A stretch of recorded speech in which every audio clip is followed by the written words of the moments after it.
What's up guys, Asian here again with another theory crafting video, and today we're going to be discussing dual wield traits, dual wield weapon traits for the stamina DPS.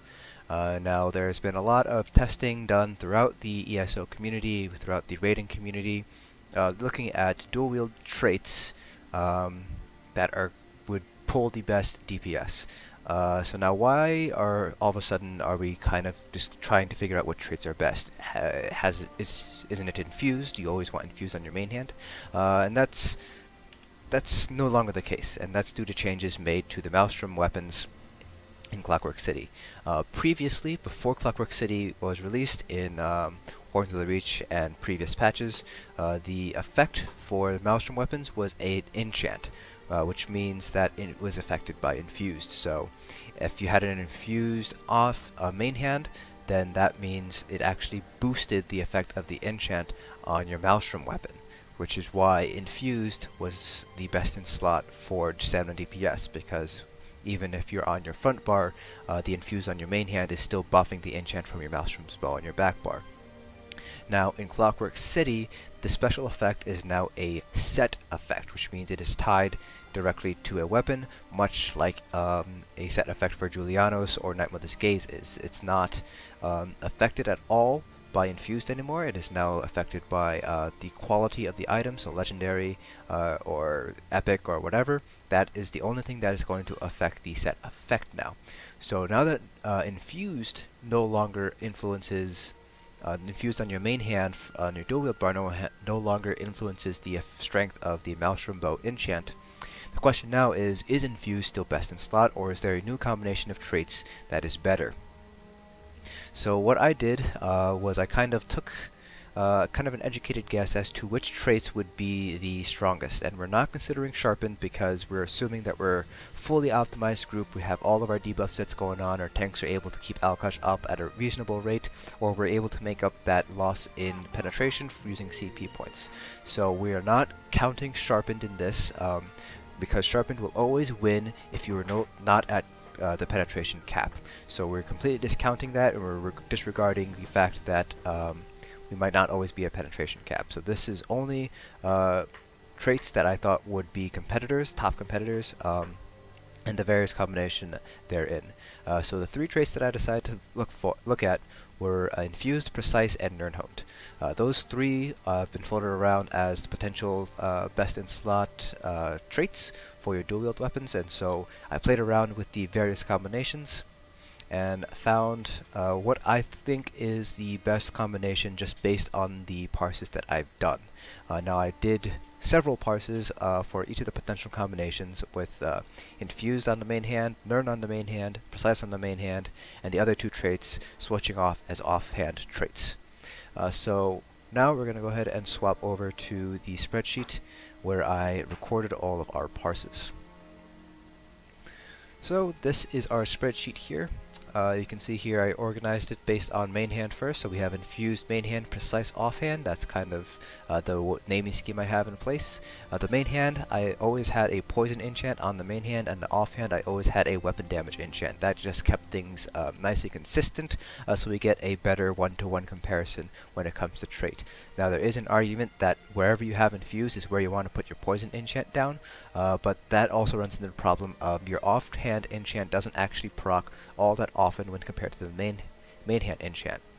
So the question then becomes, is it worth, if you have the infuse on your offhand, is it worth putting a poison damage enchant, or is it worth just putting down a weapon damage enchant? So that's kind of where things start to get a little bit more muddled, where you're introducing more variables, so the results aren't going to be quite as clean and dry. So I just stuck with, tried to eliminate that variability, just said, okay, main hand is always going to be the poison enchant, offhand is always going to be the weapon damage enchant.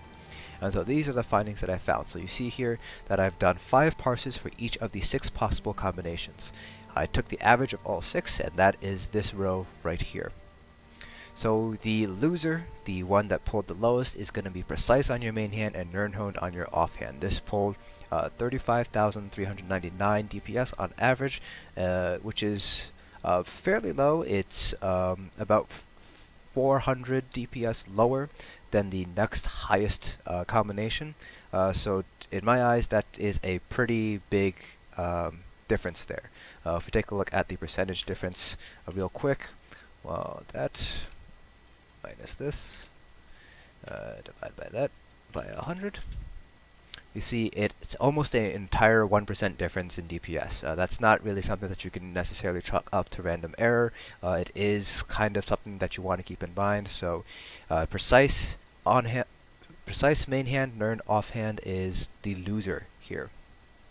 So what is the winner here? So it seems like there were two combination of traits that pulled over 36k when all the parsers are averaged together.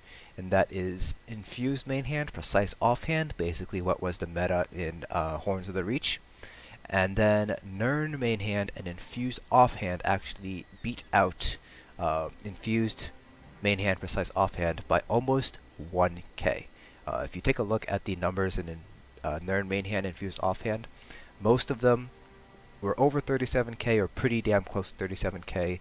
You don't really see 37k anywhere else in this spreadsheet except for this one parse over by the Infused Precise. And you can kind of chalk that up to having a very good rotation for that parse. Compare that to the Nern and Infused, where we consistently are seeing 37ks being pulled out. The lowest that I managed to get out of 5 parses was 320, I mean.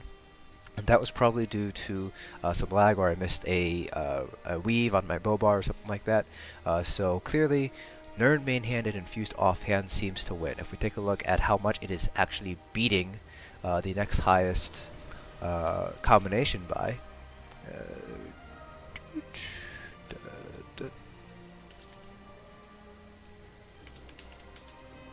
it's beating the next highest combination, the Infused Main Hand Precise Offhand, by 2.25%. That is definitely not something you can chalk up to random chance. It's not something you can necessarily link back to, oh, it's just kind of the nature of parses that you're always going to have some human error involved. This is definitely a significant boost in DPS. Like I was saying earlier, you don't see 37ks anywhere else on this spreadsheet except for that one parse with the Infused Main Hand Precise Offhand. So just based on this, it appears that the best combination of traits for your Dual Wield Bar is going to be a Nernhoned on your main hand and Infused on your offhand. Now there are a couple of caveats to this. Of course, this is only 5 parses, so the more parses we get, the closer we'll get to a true average, the true value of each of these 6 categories. So I might be revisiting this later on when I find time to do even more parses, just so we can see if this finding still holds up after 10 parses each or 15 parses on each category. I also did this, swap back to ESO real quick. I also did this with this current setup, so I was using Sunderflame and Vicious Ophidian with Velodreths, 1 heavy with health, 1 medium with stamina. I was using double Ravage health poisons with a Nernhoned Maelstrom bow. So that is, these parses are specific to this particular setup. I can't imagine it changing all that much based on the sets you're running, just because Nern and Infused they don't necessarily scale based on the sets you're using. Precise might scale a little bit better, but even then I don't imagine swapping out sets is going to affect these results too much. So it is something to keep in mind, though, that I did only test this particular combination of gear. So if you're using something like Night Mother's Gaze, which gives you slightly more crit compared to Sunderflame, you might see differing results. So that is something to keep in mind, because the sets do give different 2 to 4 piece bonuses. So that is the couple of caveats that I have for this data. So this is kind of only really specific to stamDK, who's running Sunderflame and Vicious Ophidian with dual wield daggers and a Nernhoned bow. So just keep that in mind, but like I said earlier, I don't think changing your class or changing your well, maybe class might play a role just because Nightblades and Templars do have higher crit damage modifiers built in. So class might play a role in which combination of traits ends up winning out. For example, Precise is probably going to be more valuable on a Templar and Nightblade, just because of that extra crit damage modifier. But for Stam Sorks, stamDK, Stam Wardens, it seems like Nern main hand and Fuse offhand is going to be the way to go. I don't think it's going to be that much different on a Nightblade and Templar, but I'd have to do testing specifically on a Nightblade or a Stamplar to kind of give you guys a better answer to that. So that's it for this video. Hope you found it informative, and I'll see you guys in the next dungeon.